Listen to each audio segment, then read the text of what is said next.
байгууллага 1 тэрбум төгрөгийн үнэтэй зар сурталчилгааг үнэгүй хэлхийг хүсэж байна. Хэрвээ нийгмийн маркетингийг амжилттай ашиглах юм бол ийм боломж олддог байна. Ялангуяа төрийн болон төрийн бус байгууллага олон улсын байгууллагууд дээр. Маш олон төрийн бус олон улсын байгууллагууд нийгмийн маркетингийг амжилттай хэрэглэсэн жишээнүүд дэлхийд даяар олон байна. Жишээ нь Мексикийн олон улсын байгууллага Үс фестивалыг 2014 он зохион байгуулсан. Онцлог нь юу вэ гэхээр хавдартай хүүхдүүдэд зөвхөн мөнгө хэрэгтэй гэж үү?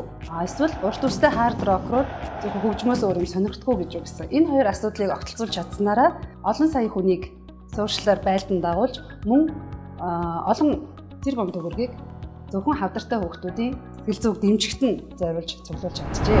Төрийн болон төрийн бус байгууллагууд олон улсын байгууллагууд нийгмийн маркетингийг хэрхэн амжилттай хэрэгжүүлж болох вэ гэдэг жишээг бүгдээрээ 5 сарын 12-нд болох нийгмийн маркетингийн форум дээр ярилцсан.